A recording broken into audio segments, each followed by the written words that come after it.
Well, I can't quit you, baby. I'm trying something a little different here. I'm searching for the chickens. There they are.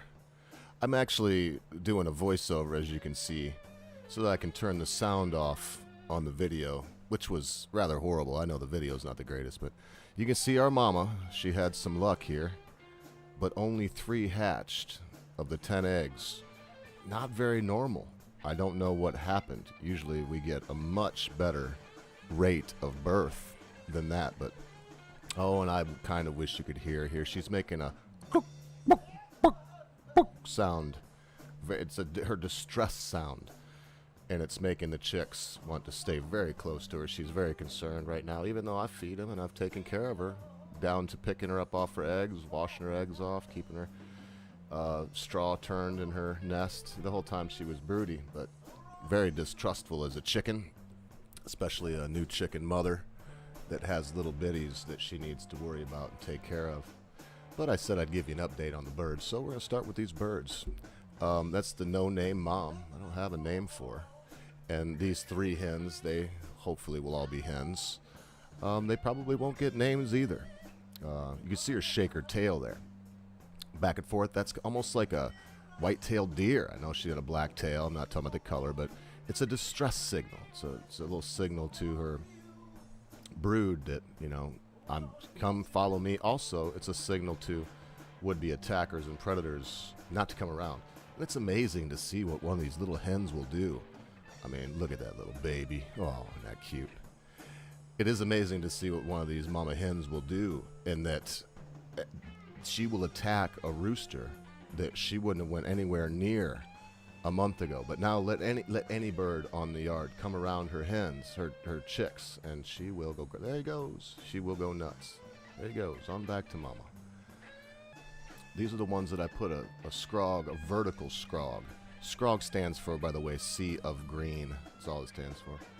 And then I'm going backwards here, away from the house, but this is some cabbage, Brussels sprouts, more Brussels sprouts and cabbage. That's what these 3 rows are, is varying breeds of Brussels sprouts, varying breeds of cabbage.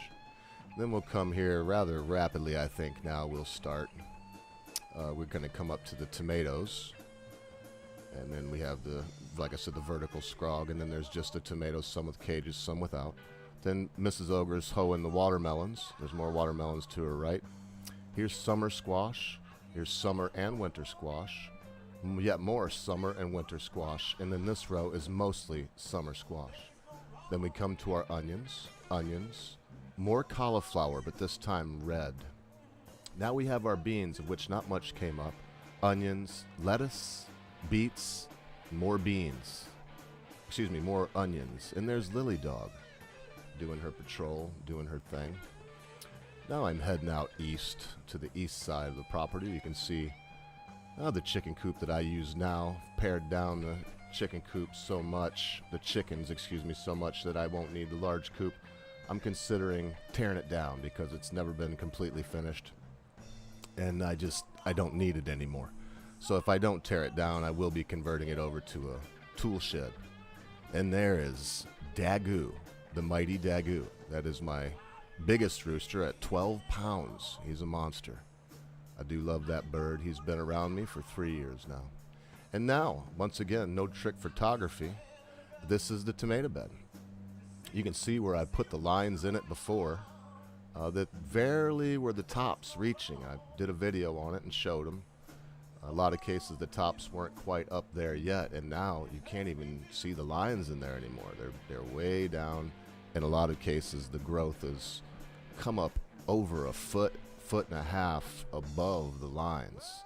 And I mean, they are just thriving. There are a bunch of little green tomatoes all throughout this bed right now that are just there, preparing to ripen up for the coming harvest. I'm looking forward to some of them maters. Now over to the pepper beds. I tried to show you this one before, but I didn't hold the camera very still very long, and hopefully now you can see that nice green pepper there, the first one of the year. But on that bush there and on all of the bushes now, there are signs of peppers. The first pepperlets are popping forth. They're putting their heads out.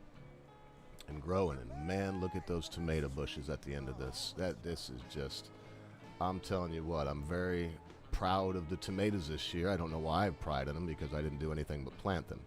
But I'm very happy with them. And I think I'm going to come in here. Yep, you can see some jalapenos there on the jalapeno bush. And there's the rosemary.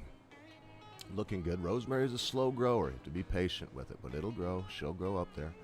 There's that other tomato plant that we got that's actually a clone off of a grafted plant. Allegedly supposed to not have seeds. We'll see how that goes. I don't have a whole lot of faith in that until I actually see it happen. But there's the pepper bed. Boy, have we come a long way since the first video. I was looking at them today. Man, it's amazing to see this stuff go.